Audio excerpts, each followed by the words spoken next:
Good morning students. మరి నిన్నటి క్లాస్లో శ్రేణి ఎల్సిఆర్ వలయంలో ఏకాంతర వోల్టేజ్ ఏ విధంగా కలుపుతారు, అదేవిధంగా కెపాసిటర్లో ఏకాంతర వోల్టేజ్ ఏ విధంగా కలుపుతారు, అదేవిధంగా ప్రేరకాన్ని వలయంలో ఏకాంతర వోల్టేజ్ ఏ విధంగా కలుపుతారో మనం చూసాం. ఓకేనా? సో ఈరోజు పరివర్తకం అంటే ఏమిటి, ఈ పరివర్తకం అని అంటే దేని మీద ఇది ఏ సూత్రం పైన పనిచేస్తుంది, అదేవిధంగా దీన్ని దేనికి ఉపయోగిస్తారనేది మనం గురించి తెలుసుకుందాం. ఓకేనా? సో ఫస్ట్ మనకు వచ్చిన టాపిక్ వచ్చేసి పరివర్తకం.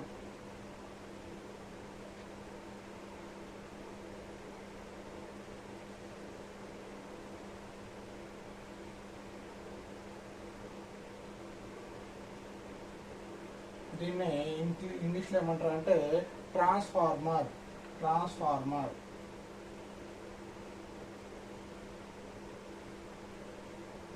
మనకు ట్రాన్స్ఫార్మర్ అనగానే మనకు గుర్తొస్తుంది ఏంటిది, మనకు బయట నుంచి వచ్చిన విద్యుత్ ప్రవాహాలు అన్నీ ఏం చేస్తుంది, ఒక ట్రాన్స్ఫార్మర్ ఉండి గల్లీలో ఉండి ఆ గల్లీలో ఉన్న ట్రాన్స్ఫార్మర్ నుంచి మనకు బయట నుంచి వచ్చిన విద్యుత్ మొత్తం డైరెక్ట్ మన ఇళ్లలోకి వస్తలేదు. ఏం చేస్తుంది, అది ఆ వచ్చిన విద్యుత్ ప్రవాహం అంతా ఏకాంతర వోల్టేజ్ ఆ వోల్టేజ్ అంతా తీసుకొని మన ఇళ్లలోకి అనేది పంపించడం జరుగుతుంది. అంటే పరివర్తకం అనేది అంటే చూడండి, ట్రాన్స్ఫార్మర్ అనేది మరి దేనికి ఉపయోగపడుతుంది అనేది మనం చూద్దాం. అంటే అసలు పరివర్తకం అనేది అంటే ఏంటిదో ఫస్ట్ తెలుసుకున్న తర్వాత ఇది ఎందుకు ఉపయోగపడుతుందో మనం చూసుకుందాం.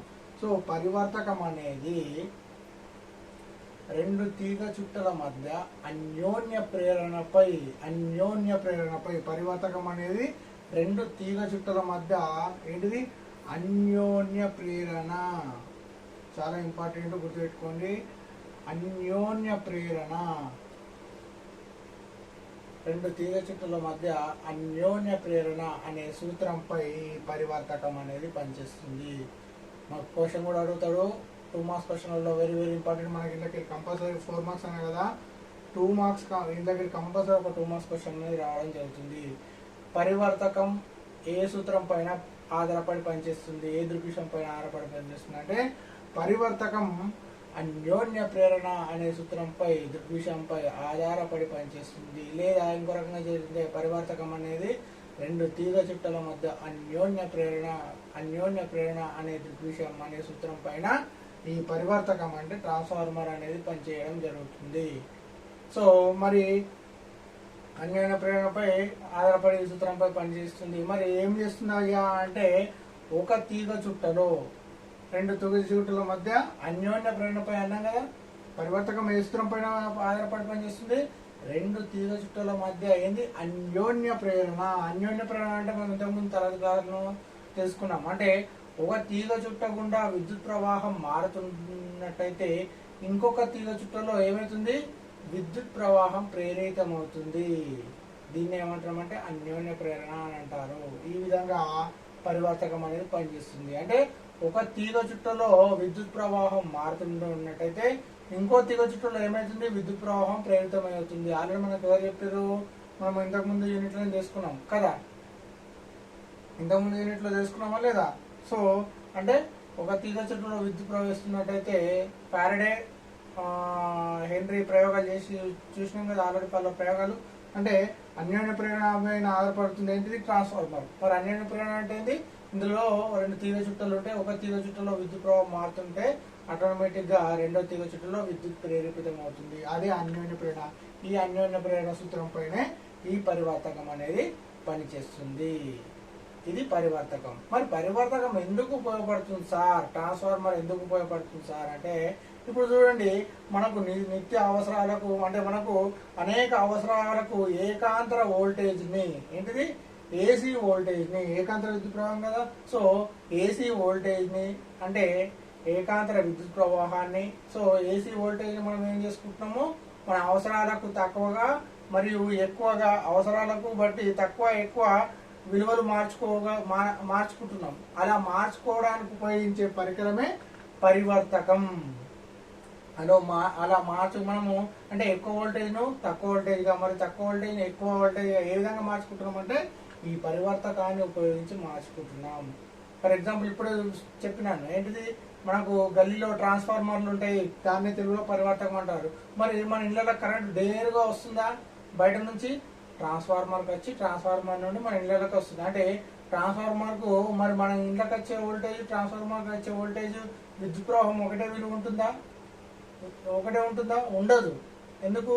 అక్కడ ఎక్కువ వోల్టేజ్ ఉంటుంది, ఇక్కడ మనకి ఇళ్ళకి వచ్చేది చాలా తక్కువ వోల్టేజ్ అనేది ఉంటుంది. అంటే అక్కడ పరివర్తకం అనే ట్రాన్స్ఫర్ ఏం చేస్తుంది, అక్కడికి వచ్చిన మొత్తం విద్యుత్ ప్రవాహాన్ని అన్ని గల్లీలో ఉన్న అన్ని ఇళ్లకు డివైడ్ చేస్తుంది. సో ఆ విద్యుత్ ప్రవాహం అనేది అక్కడికి వచ్చే వోల్టేజ్ అనేది, అక్కడ ఉన్న వోల్టేజ్ అనేది మళ్ళీ డివైడ్ అంటే వేరువేరుగా ట్రాన్స్ఫార్మర్ అనేది చేంజ్ చేయడం జరుగుతుంది. అంటే మనకు అవసరాలను బట్టి వోల్టేజ్ ను మార్చుకుంటున్నాం. అలా మార్చుకోవడానికి ఏమి ఉపయోగిస్తున్నాం?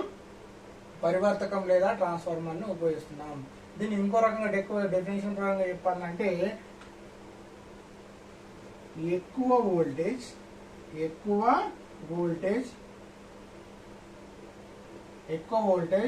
తక్కువ విద్యుత్ ప్రవాహము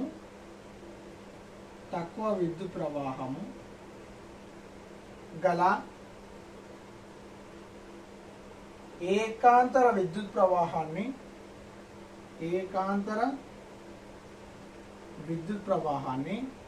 దేనిగా మారుస్తున్నాము? తక్కువ వోల్టేజ్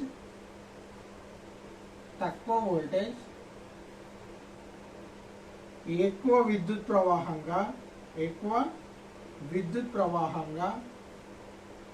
మార్చే పరికరాన్ని ఏమంటున్నాము? పరివర్తకం అంటారు.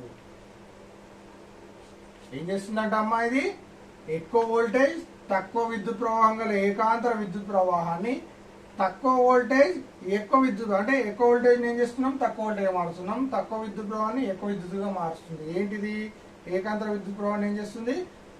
ఎక్కువ వోల్టేజ్ ఉన్నదని తక్కువ వోల్టేజ్ మారుస్తుంది. తక్కువ విద్యుత్ ప్రవాహాన్ని ఎక్కువ విద్యుత్ ప్రవాహంగా మార్చే పరికరాన్ని ఏమంటున్నాము? పరివర్తకం అంటున్నాము. లేదా దీన్ని విపర్యాయంగా కూడా చెప్పచ్చు. విపర్యం అంటే ఇక్కడ ఎక్కువ విద్యుత్ ప్రవాహం అన్నాం కదా, తక్కువ విద్యుత్ ప్రవాహం ఎక్కువ వోల్టేజ్ మళ్ళా, అంటే దీని విపర్యాయం కూడా చేయొచ్చు. దాన్ని ఏమంటున్నాము? పరివర్తకం అంటున్నాము. సో పరివర్తకం డెఫినేషన్ ఈ విధంగా కూడా చెప్పవచ్చు. లేదా మనకు ఒక ఏకాంతర వోల్టేజ్ ని మనకు కావాల్సిన తక్కువ ఎక్కువ వోల్టేజ్గా విలువలుగా తీసుకోవడానికి ఉపయోగించే పరికరాన్ని కూడా ఏమంటున్నాము? పరివర్తకం అని అంటారు. ఇది పరివర్తకం అంటే ఇది పరివర్తన డెఫినేషన్. మరి పరివర్తనం దేనికి ఉపయోగించుకుంటున్నాం? ఏంటిది? వోల్టేజ్లను ఎక్కువ తక్కువ చేసుకోవడానికి మనం పరివర్తకాన్ని అనేది ఉపయోగించుకుంటున్నాం. ట్రాన్స్ఫార్మర్, ఓకేనా? ఫర్ ఎగ్జాంపుల్ చిన్న ఎగ్జాంపుల్ చెప్పాలంటేనే మనకు వచ్చే ఇంట్లోకి వచ్చే విద్యుత్ ప్రవాహము, అదేవిధంగా మనకు గల్లీలో ఉన్నటువంటి ట్రాన్స్ఫార్మర్లకు ఒకే విద్యుత్ ప్రవాహం ఉంటుందా అంటే ఉండదు. ఎందుకంటే ఇందులో చాలా అంత విద్యుత్ ప్రవాహం ఉంటే మన ఇంట్లో ఉన్న వస్తువులన్నీ అంటే అంత వోల్టేజ్ అని మనకు ఉపయోగపడదు. మనకు ఎంత కావాలో అంతే తీసుకుంటున్నాం కదా. సో ఆ విధంగా ఆ వోల్టేజ్ని చేంజ్ చేసుకోవడానికి మనకు ట్రాన్స్ఫార్మర్ అనేది ఉపయోగపడుతుంది. సో మరి ఈ పరివర్తకం అనేది ఎట్లుంటుంది? మరి రెండు తీగ చుట్ల మధ్య అన్యోన్య ప్రేరణ అన్నాము. మరి అది ఏ విధంగా ఉంటుంది అనేది ట్రాన్స్ఫార్మర్ చూద్దాం, ఓకేనా? సో పరివర్తకం ఏ సూత్రం పైన ఆధారపడుతుంది అంటే ఏమని చెప్పారు? వెంటనే అన్యోన్య ప్రేరణ. రెండు తీగ చుట్ల మధ్య అన్యోన్య ప్రేరణ అనే సూత్రంపై పరివర్తకం అనేది పనిచేస్తుంది అనేది కంపల్సరీ గుర్తు రావాలి, ఓకేనా? సో ఈ పరివర్తకం ట్రాన్స్ఫార్మర్ ఏ విధంగా ఉంటుందో మనం ఒకసారి చూద్దాం, పటంలో చూద్దాం.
సో ఇది ఒక మెత్తని ఇనుప కోర్ ఉంటుంది. మెత్తని ఇనుప కోరుకు ఒకవైపు ఒక తీగ చుట్ట బిగించబడి ఉంటుంది, ఇంకో వైపు ఇంకో తీగ చుట్ట బిగించబడి ఉంటుంది.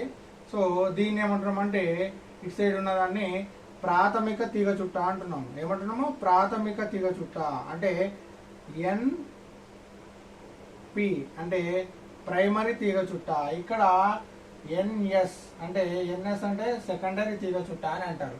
సో ఇక్కడ ఏ వోల్టేజ్ ఇస్తున్నామంటే విపి అంటే విపి అంటే ఏంది? Primary voltage.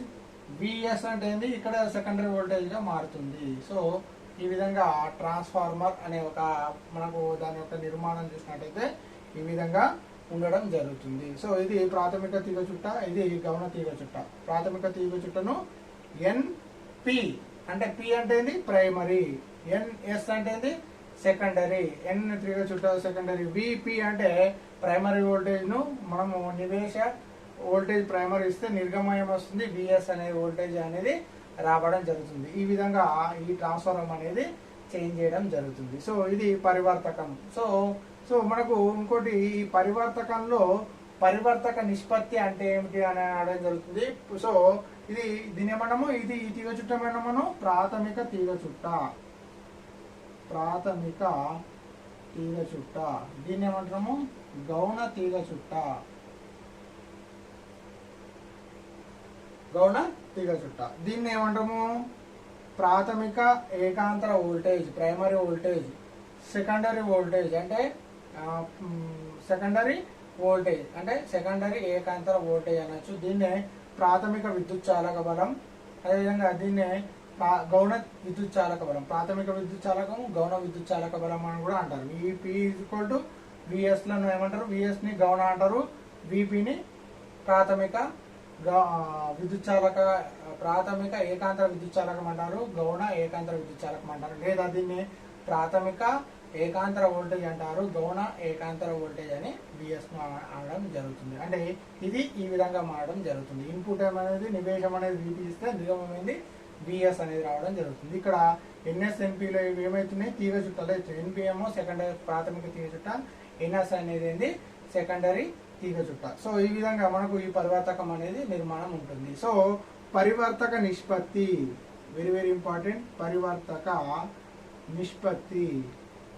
సో పరివర్తక నిష్పత్తి అంటే ఏంటిదంటే చూడండి, పరివర్తక నిష్పత్తి ఏం తెలుస్తుందంటే గౌణ తీగ చుట్టకు మరియు ప్రాథమిక తీగ చుట్టల మధ్య గల నిష్పత్తిని ఏమంటున్నాం అంటే పరివర్తక నిష్పత్తి అంటున్నాము. గౌణ తీగ చుట్టల నిష్పత్తి అంటే ఏంది?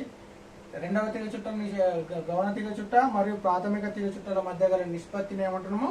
పరివర్తక నిష్పత్తి అంటారు. ఇంకో రకంగా చెప్పాలంటే గౌణ తీగ చుట్టల ఏకాంతర విద్యుత్ చాలక బలానికి మరియు ప్రాథమిక తీగ చుట్ట యొక్క ఏకాంతర విద్యుత్ చాలక బలానికి మధ్య గల నిష్పత్తిని ఏమంటున్నాం అంటే పరివర్తక నిష్పత్తి అని అంటున్నాము. వెరీ వెరీ ఇంపార్టెంట్, గుర్తుపెట్టుకోండి. దీన్ని ఏమనుకుంటున్నాం అంటే ఫస్ట్ ఏమంటున్నాము? గౌణ తీగ చుట్టల తీగ చుట్టకు మరియు ప్రాథమిక తీగ చుట్ట మధ్య గల నిష్పత్తిని ఏమంటున్నాం అంటే ఏమంటున్నాం? పరివర్తక నిష్పత్తి. మరి సో ఇక్కడ చూడండి, గౌణ తీగ చుట్ట అంటే ఏంది? ఎన్ఎస్ కదా, ఎన్ఎస్ బై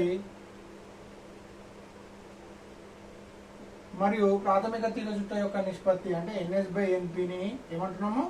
పరివర్తక నిష్పత్తి అంటున్నాము. దీన్ని ఈక్వల్ గానే ఇంకో రకంగా చెప్పాలంటే గౌణ తీగ చుట్టల యొక్క ఏకాంతర విద్యుత్ చాలక బలానికి లేదా ఏకాంతర వోల్టేజ్ కి ప్రాథమిక తీగ చుట్ట ఏకాంతర విద్యుత్ చాలక బలానికి లేదా ఏకాంతర వోల్టేజ్ కి మధ్య నిష్పత్తినే పరివర్తక నిష్పత్తి అంటారు. అన్ని ఎన్ఎస్ బై ఎన్పి అంటే ఏమని?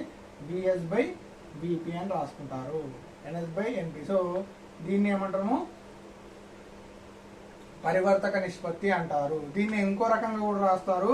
VS by VP equal to VS by VP equal to NS అంటే సెకండరీ అంటే తీగ చుట్ట దీన్ని N2 అని తీసుకుంటారు. ఇంకొకరు ఎన్పి అంటే ప్రైమరీ అంటే N1 అంటే ఈ విధంగా కూడా తీసుకుంటారు. ఇంకొక మెటీరియల్ మీకు N2 by N1 equal to VS by VP ఉంది అనుకో, సార్ ఇక్కడ N2 బై N1 ఉంది సూత్రం, ఇక్కడ విఎస్ బై విపి ఇక్కడ ఏంటిది ఎన్ఎస్ బై ఎన్పి ఉంది సార్ అంటే ఎన్ఎస్ అంటే సెకండరీ అంటే రెండవ తీగ చుట్ట, N2ను రెండవ తీగ చుట్ట అంటారు. ఎన్పి అంటే ప్రాథమిక చుట్ట, N1 గా కూడా తీసుకుంటారు. దీన్ని పరివర్తక నిష్పత్తి అంటారు. సో పరివర్తక నిష్పత్తిలో చూడండి, ఎన్ఎస్ అంటే ఏంది? ఎన్ఎస్ అంటే ఏంది? గౌణ తీగ చుట్ల సంఖ్య. ఎన్ఎస్ అంటే ఏంది? గౌణ తీగ చుట్ల సంఖ్య. ఎన్పి అంటే ఏంది? ప్రాథమిక తీగ చుట్ల సంఖ్య. విఎస్ అంటే ఏంది? విఎస్ అంటే ఏంది? గౌణ తీగ చుట్టల యొక్క ఏకాంతర వోల్టేజ్. ఏకాంతర వోల్టేజ్ లేదా గౌణ తీగ చుట్టల యొక్క ఏకాంతర విద్యుత్ చాలక బలం అంటారు. ఈడ విపి అంటే గౌణ తీగ చుట్టల యొక్క ఇది విపి అంటే ఏంది? ప్రాథమిక తీగ చుట్ట యొక్క ఏకాంతర వోల్టేజ్ లేదా ప్రాథమిక తీగ చుట్ట ఏకాంతర విద్యుత్ చాలక బలం అని అంటారు. సో విఎస్ అంటే విపి అంటే ఎన్ఎస్ అంటే ఎన్పి అండి. N2 అన్నా కానీ రెండవ తీగ చుట్ల సంఖ్య, N1 అనే మొదటి తీగ చుట్ల సంఖ్య. గౌణ ప్రాథమిక మీకు గుర్తు లేకపోతే మొదటి తీగ చుట్లు రెండవ తీగ చుట్ల సంఖ్య అని కూడా అనుకోవచ్చు. ఈ విధంగా ఏంది? పరివర్తక నిష్పత్తిని తీసుకుంటాము. దీన్ని ఇంకో రకంగా కూడా NS/NP VS/VP అనుకున్నాం కదా. సో దీన్నే మనము ఇంకా ఈ సమీకరణాన్ని మనం ఇంకో రకంగా కూడా దీన్నే ఇప్పుడు NS/NP అన్నాం కదా. సో దీన్నే ఈ రకంగా కూడా రాస్తారు. VS/VP equal to NS/NP. So ఇది పరివర్తకం యొక్క నిష్పత్తి అని అంటారు. విఎస్ అంటే సెకండరీ గౌణ తీగ చుట్ల సంఖ్య, విపి అంటే ప్రాథమిక గౌణ తీగ చుట్ల. విఎస్ అంటే సెకండరీ ఏంటిది? ఏకాంతర విద్యుత్ చాలక బలం. గౌణ తీగ చుట్ట యొక్క విద్యుత్ చాలక బలం అంటారు. ప్రాథమిక తీగ చుట్ట యొక్క విద్యుత్ చాలక బలం. మొదటి విద్యుత్ చాలక బలం, రెండవ విద్యుత్ చాలక బలం, లేకపోతే మొదటి వోల్టేజ్ రెండవ వోల్టేజ్ అని కూడా అనొచ్చు. సో ఈ విధంగా పరివర్తక నిష్పత్తిని గురించి తెలిపండి అంటే ఈ విధంగా చెప్పి దాని ఉన్న విలువల గురించి రాయాలి. విఎస్ అంటే ఏంది? ఎన్ఎస్ అంటే ఎన్పి అంటే ఏంది? లేదా పరివర్తకం అంటే ఏంది? NS/NP అంటే రెండవ తీగ చుట్టలు మరియు మొదటి తీగ చుట్టల మధ్య గల నిష్పత్తిని పరివర్తక నిష్పత్తి అంటారు. లేదా రెండవ లేదా గౌణ తీగ చుట్టల యొక్క మరియు ప్రాథమిక తీగ చుట్టల యొక్క విద్యుత్ చాలక బలాల మధ్య గల నిష్పత్తిని ఏమంటారు? పరివర్తక నిష్పత్తి అని అంటారు. సో ఈ విధంగా పరివర్తక నిష్పత్తిని మనం నిర్వచించవచ్చు. ఇది పరివర్తకం అంటే ఏంది? పరివర్తక సూత్రము, అదేవిధంగా పరివర్తకము దేనికి ఉపయోగిస్తాము, అదేవిధంగా పరివర్తక నిర్మాణము, అదేవిధంగా పరివర్తక నిష్పత్తి, అదేవిధంగా ఈ పరివర్తకం పనిచేసే విధానాన్ని తెలుసుకుందాం. ఓకేనా? అర్థమైందా? పరివర్తకం అంటే పరివర్తకం పనిచేసే సూత్రం అంటే మరియు పరివర్తక నిష్పత్తి అంటే ఏ విధంగా ఉంటుంది. అదేవిధంగా ఇప్పుడు పరివర్తకం మరి పనిచేసే విధానం అంటే ఈ VS/VP NS/NP ఏ విధంగా వచ్చింది, పరివర్తక నిష్పత్తి ఈ సూత్రం ఏ విధంగా వచ్చింది అనేది ఈ సూత్రాన్ని రాబట్టాలి. అంటే ఇక్కడ చూడండి, మనం పరివర్తక నిష్పత్తి మీద రాస్తున్నాను. VS/VP ఏమంటున్నాను? NS/NP. సో ఈ సూత్రం ఏ విధంగా వచ్చింది అనేది మనం ఈ సూత్రం మరి రాబట్టాలా. సూత్రం చెప్పిన కరెక్టే పరివర్తక నిష్పత్తి అని. మరి అది ఎట్లా వచ్చిందని చూద్దాం.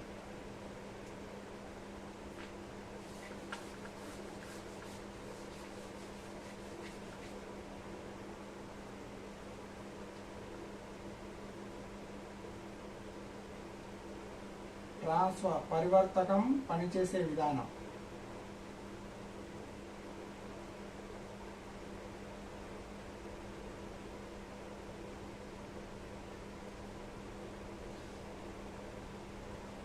ఓకేనా? సో పరివర్తకం పనిచేసే విధానం. సో పరివర్తకం పనిచేసే విధానం అంటే చూడండి, ఇప్పుడు చూడండి, పరివర్తకంలో ప్రాథమిక తీగ చుట్టకు ఒక ఏకాంతర వోల్టేజ్ VPను అంటే పరివర్తకంలో ఏ విధంగా పనిచేస్తుంది చూడండి. పరివర్తకం అంటే ట్రాన్స్ఫార్మర్లో ప్రాథమిక తీగ చుట్టకు అంటే ఈ తీగ చుట్టకు మనం ఏంటాము? ఏకాంతర వోల్టేజ్ అంటే VPని దేనికి ఇస్తున్నాము? ప్రాథమిక తీగ చుట్టకు ఇస్తున్నాము. VPని దేనికి ఇస్తున్నాము? ప్రాథమిక తీగ చుట్టకు అంటే నివేశం అంటే ఇన్పుట్ ఇస్తున్నాము. ఏంటిది? VP అంటే ఏకాంతర వోల్టేజ్ ని మనం ఏం చేస్తున్నాము? పటం ద్వారా చెప్తున్నాను. సో VP అంటే ఏకాంతర వోల్టేజ్ ని పరివర్తకంలో ఉన్న ప్రాథమిక తీగ చుట్టకు మనం అనువర్తింపజేసినట్టయితే, VPని మనం ప్రాథమిక తీగ ఏకాంతర వోల్టేజ్ ని అనువర్తింపజేసినట్టయితే, సో ఈ వలయంలో ఈ తీగ చుట్ట గుండా విద్యుత్ ప్రవహించి ఇందులో ఏమైతుంది? అయస్కాంత అభివాహం ఏర్పడుతుంది. ఏమేర్పడుతుంది? VPని అనువర్తించినప్పుడు ఏమేర్పడుతుంది? తీగ చుట్టలో మొదటి తీగ చుట్టలో ఏమేర్పడుతుంది? ఈ అయస్కాంత అభివాహం ఏర్పడుతుంది. అంటే అయస్కాంత అభివాహం అంటే అయస్కాంత అభివాహం ఏర్పడుతుంది. ఈ అయస్కాంత అభివాహము రెండవ తీగ చుట్ట గుండా పోయి, ఈ అయస్కాంత అభివాహం ఏమవుతుంది? రెండవ తీగ చుట్ట గుండా వెళ్ళి ఏమైతుంది, రెండవ తీగ చుట్టలో విద్యుత్ చాలక బలాన్ని ప్రేరేపిస్తుంది. రెండవ తీగ చుట్ట గుండా వెళ్తుంది. రెండవ తీగ చుట్ట గుండా వెళ్ళి రెండవ తీగ చుట్టలో ఏమేర్పరుస్తుంది, విద్యుత్ చాలక బలాన్ని ప్రేరేపిస్తుంది. విద్యుత్ చాలక బలం అంటే ఎప్సిలాన్ ఎస్. విద్యుత్ చాలక బలం అంటే ఎప్సిలాన్ తో చూస్తారు. సో ఎప్సిలాన్ విద్యుత్ చాలక బలం ప్రేరేపితమైనట్టయితే రెండవ తీగ చుట్టలో ఆటోమేటిక్ ఏమవుతుంది, విద్యుత్ ప్రవాహం కూడా ప్రేరేపితమవుతుంది. సో అంటే ఇక్కడ మనము ఏకాంతర వోల్టేజ్ ఇస్తే ఇందులో విద్యుత్ ప్రవాహము అందులోకి మారుతుంది. ఇక్కడ ఉన్న వోల్టేజ్ అక్కడ కూడా వోల్టేజ్ గా మారుతుంది, సెకండరీ వోల్టేజ్ గా మారుతుంది. అదేవిధంగా అందులో కూడా సెకండరీ విద్యుత్ ప్రవాహం అనేది ఉండడం జరుగుతుంది. సో ఈ విధంగా ఏం చేస్తున్నాము, ఇక్కడ మనము ఏకాంతర వోల్టేజ్ ను లేదా ఏకాంతర విద్యుత్ చాలక బలాన్ని ఇచ్చినట్టయితే దేనికి ఇచ్చినాము, ప్రాథమిక తీగ చుట్టకు ఇచ్చినట్టయితే వలయంలో ఏమవుతుంది, విద్యుత్ ప్రవాహం ఏర్పడి దానిలో ఏమైపడుతుంది, అయస్కాంత అభివాహం ఏది. ఈ అయస్కాంత అభివాహం రెండవ తీగ చుట్టకుండా వెళ్ళినప్పుడు ఆ రెండవ తీగ చుట్టలో ఏమైతుంది, ప్రేరిత విద్యుత్ చాలక బలం ఏర్పడుతుంది. ప్రేరిత విద్యుత్ చాలక బలం ఏర్పడినప్పుడు ఆటోమేటిక్ అందులో కూడా విద్యుత్ ప్రవాహం అనేది ఏర్పడుతుంది. సో ఈ విధంగా ఏంటిది, ఇందులో అయస్కాంత అభివాహం ఏర్పడినప్పుడు ఇందులో కూడా విద్యుత్ చాలక బలం ఏర్పడుతుంది. సో ఈడ కూడా ఏంటిది, అయస్కాంత అభివాహం మార్పుల వల్ల ఇందులో కూడా ఏమైతుంది, ప్రేరిత విద్యుత్ చాలక బలం అనేది ఏర్పడుతుంది. సో రెండవ తీగ చుట్టూలో విద్యుత్ చాలక బలం ఏర్పడుతున్నాం అన్నాం కదా. సో దాన్ని ఏమంటున్నాం అంటే రెండవ తీగ చుట్టూలో ఏర్పడినటువంటి విద్యుత్ చాలక బలం ఏమవుతుంది, ఎప్సిలాన్ ఎస్. ఎస్ అంటే సెకండరీ. సో విద్యుత్ చాలక బలం ఏమవుతుంది, అయస్కాంత అభివాహంలో మార్పు రేటు. సో మనకు విద్యుత్ అయస్కాంత ప్రేరణ గురించి చెప్పుకున్నాం కదా. విద్యుత్ అయస్కాంత ప్రేరణలో ఫారడే నియమం ప్రకారము సో ఎప్సిలాన్ విద్యుత్ ఎక్కడ ఏర్పడుతుంది, ఎప్సిలాన్ ఎస్ అనేది రెండవ తీగ చుట్టలో ఏర్పడుతుంది. కాబట్టి ఎన్ఎస్ ఏం ఏర్పడుతుంది, అయస్కాంత అభివాహంలో మార్పు రేటు. అయస్కాంత అభివాహం అంటే dπ/dt. తో ఇది సమీకరణం 1. సో ఎప్సిలాన్ ఎస్ అనేది విద్యుత్ చాలక బలం ఏది ఏర్పడుతుంది, రెండవ తీగ చుట్టలో ఏర్పడుతుంది. dπ/dt లో మార్పు మైనస్ అనేది లేదు అని తెలుస్తుంది. ఇది దేని నుంచి రాస్తున్నాము, మనకు ఫారడే నియమం ప్రకారము, విద్యుదయస్కాంత ప్రేరణ ఫారడే నియమం ప్రకారము ఏంది, epsilon S minus ns dπ/dt. So ఇది రెండవ తీగ చుట్టలో ప్రేరిత విద్యుత్ చాలక బలం. సో ఇక్కడ మనం ఏకాంతర వోల్టేజ్ ఉన్నప్పుడు ప్రాథమిక తీగ చుట్టలో కూడా ఏంది, అయస్కాంత అభివాహంలో మారడం వల్ల ఇక్కడ కూడా ఏమేర్పడుతుంది, ఒక అయస్కాంత అభివాహంలో మార్పు వల్ల ఇక్కడ కూడా ఒక విద్యుత్ చాలక బలం ఏర్పడుతుంది. దానిలో ఇది రెండవ తీగ చుట్టలో వీచాబ. సో అదేవిధంగా మొదటి తీగ చుట్టలో కూడా వీచాబ ఏర్పడుతుంది. మొదటి తీగ చుట్టలో ఏర్పడిన వీచాబ ఏమవుతుంది, ఎప్సిలాన్ పి అంటే primary is equal to minus ఈడ ఎన్ఎస్ వచ్చింది అంటే సెకండరీ. ఈడేమైంది, ఎన్పి అంటే ప్రాథమిక తీగ చుట్టలో దేని వల్ల ఏర్పడుతుంది, అయస్కాంత అభివాహంలో మార్పుల వల్ల ఏర్పడుతుంది. ఇది సమీకరణం 2 అనుకోండి. ఇప్పుడు సమీకరణం 1/2 చేయగా సమీకరణము ఏం చేస్తున్నాము, 1/2 చేయగా 1/2 చేయగా చూడండి, ఎప్సిలాన్ ఎస్ ఇక్కడ చూడండి 1/2 చేసేవాళ్ళు ఇక్కడ ఎప్సిలాన్ ఎస్ ఈక్వల్ టు ఏమవుతుందంటే విఎస్. అదేవిధంగా ఎప్సిలాన్ పి ఈక్వల్ టు ఏమవుతుంది, విపి. మనకు ఆల్రెడీ తెలుసు విద్యుత్ చాలక బలము ఏకాంతర వోల్టేజ్ గా, సెకండరీ వోల్టేజ్ గా, ప్రైమరీ విద్యుత్ చాలక బలము ప్రైమరీ వోల్టేజ్ ఈక్వల్ గా సమానం అవుతుంది. కాబట్టి ఇప్పుడు ఏం చేస్తున్నాము, ఇవన్నిటిని ఏం చేస్తున్నాము 1/2 చేయగా ఎప్సిలాన్ ఎస్ అంటే ఏంది, విఎస్ బై 1/2 చేస్తున్నాం. 1/2 సమీకరణం చేస్తున్నాము. విఎస్ తీసుకోవడం ఏమొచ్చింది మనకు, మైనస్ ఎన్ఎస్ dπ/dt బై మనకేముంది మళ్ళా 1/2. అంటే ఏంది, రెండో సంఖ్య ఎప్సిలాన్ పి అంటే ఏంది, VP. So VP is equal to ఏముంది, మైనస్ ఎన్పి dπ/dt. సో ఇక్కడ చూడండి, ఈడ dπ/dt క్యాన్సల్, ఇక్కడ మైనస్ క్యాన్సల్, మిగిలింది vs/vp ns/np. So therefore ఏమవుతుంది, దట్ ఈజ్ ఈక్వల్ ఏమవుతుంది, vs/vp equal to ns/np.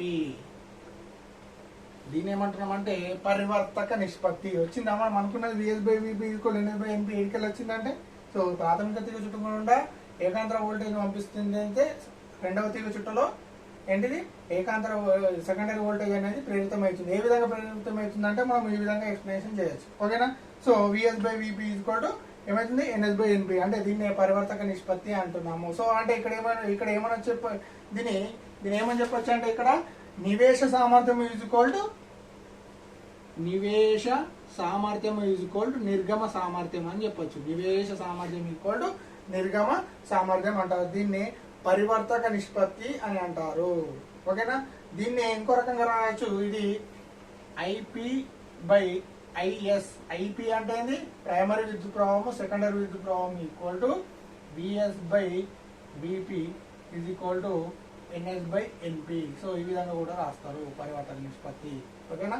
So అంటే ఇదిగోండి IP, సో ప్రాథమిక విద్యుత్ ప్రవాహము, అంటే ఇక VP అంటే ఇక ఏమైంది, విద్యుత్ ప్రవాహం అనేది వోల్టేజ్ అనేది ప్రాథమిక వోల్టేజ్కి IP అనేది ఎట్లా ఉంటుంది, విలోమానుపాతంలో ఉంటుంది. అంటే ఇక్కడ VP అనేది ఎక్కువ ఉంటే IP అనేది తక్కువ ఉంటుంది, ఇక్కడ VP అనేది తక్కువ ఉంటే IP అనేది ఎక్కువ ఉంటుంది. సో ఈ విధంగా ఉండడం జరుగుతుంది. సో దీన్ని ఏమంటాము, పరివర్తక నిష్పత్తి అని అంటారు. సో ఇక్కడ చూడండి, ఈ పరివర్తక నిష్పత్తిలో VS/VP అదేవిధంగా NS/NP అని అనుకున్నాం కదా. సో ఇందులో ఇక్కడ చూసినట్టయితే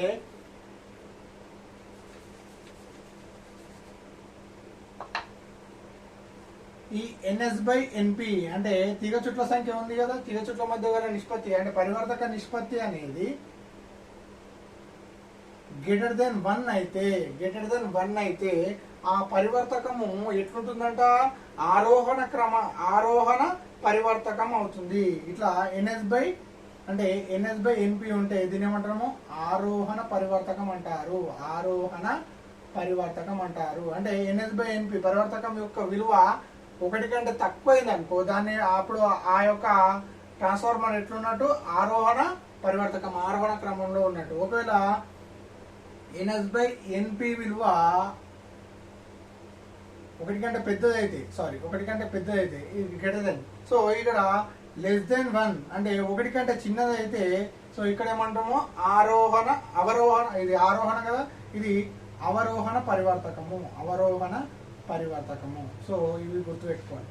అంటే చూడండి, అంటే పరివర్తక నిష్పత్తి 1 కంటే పెద్దగా ఉంటే ఆరోహణ పరివర్తకము, అదేవిధంగా పరివర్తకం యొక్క నిష్పత్తి 1 కంటే చిన్నగా ఉంటే దాన్ని అవరోహణ పరివర్తకం అని అంటారు. సో అంటే పరివర్తకం ఏ క్రమంలో ఉంది, ఆరోహణ క్రమమా అవరోహణ క్రమమా అని కూడా అడుగుతాడు. సో అప్పుడు నీకు ఈ నిష్పత్తి అనేది పరివర్తక నిష్పత్తిని బట్టి అది ఆరోహణ క్రమంలో ఉందా అవరోహణ క్రమంలో ఉందా అనేది మనకు తెలియడం జరుగుతుంది. ఓకేనా. సో ఇది పరివర్తకం నిష్పత్తి. ఇంకోటి పరివర్తకం యొక్క దక్షత అని కూడా అంటారు. పరివర్తకం యొక్క దక్షత అంటే ఏంటంటే నిర్గమ సామర్థ్యానికి నివేశ సామర్థ్యానికి గల నిష్పత్తినే పరివర్తకం యొక్క దక్షత అని అంటారు.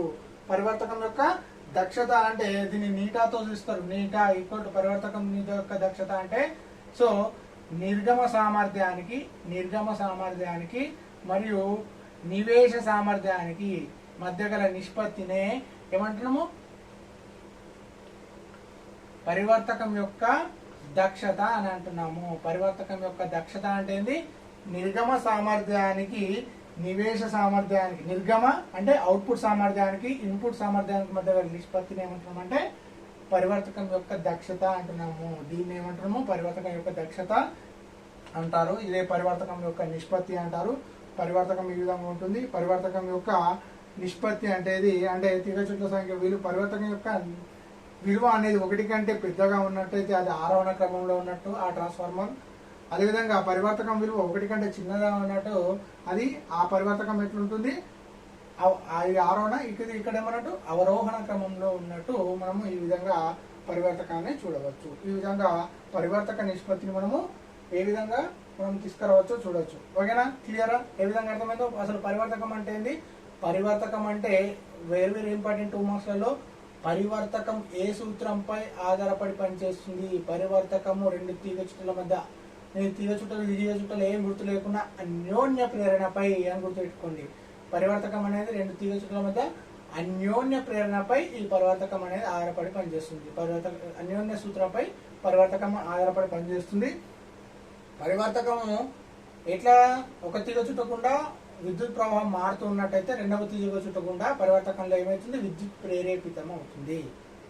ఇది పరివర్తకంలో ఏ విధంగా మారుతుందని చెప్పవచ్చు. ఇంకో రకంగా చెప్పాలంటే ఏంటిది మనకు కావాల్సిన ఏకాంతర వోల్టేజ్ని ఎక్కువ లేదా తక్కువగా విలువలను మార్చుకోవడానికి ఉపయోగించే పరికరాన్ని పరివర్తకం అంటారు. ఇంకో రకంగా చెప్పాలంటే ఎక్కువ వోల్టేజ్ తక్కువ విద్యుత్ ప్రవాహంను ఎక్కువ వోల్టేజ్ తక్కువ విద్యుత్ ప్రవాహం గల ఏకాంతర విద్యుత్ ప్రవాహాన్ని తక్కువ వోల్టేజ్ ఎక్కువ విద్యుత్ ప్రవాహంగా మార్చగలిగే పరికరాన్ని ఏమంటాము పరివర్తకం అంటారు. పరివర్తకం ఒక కోర్తో మెత్తని ఇనుప కోర్తో తయారు చేయబడి ఆ ఇనుప కోరకు ఒకవైపు ఒక తీగ చుట్ట బిగించి ఉంటుంది, ఇంకొక రెండవ తీగ చుట్ట ఉంటుంది. దీని ప్రాథమిక తీగ చుట్ట అంటే దీన్ని గమన తీగ చుట్ట అంటారు.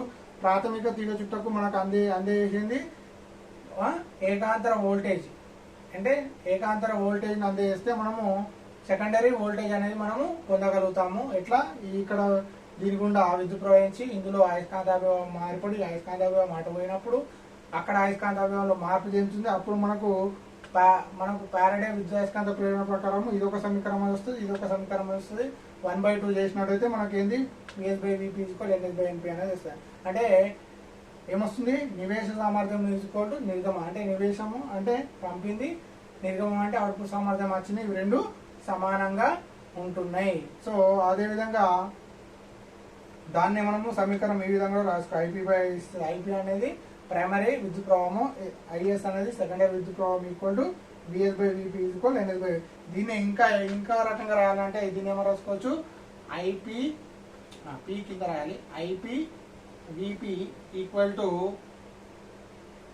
VS IS కూడా రాయొచ్చు, VS IS. సో ఈ విధంగా కూడా రాయొచ్చు.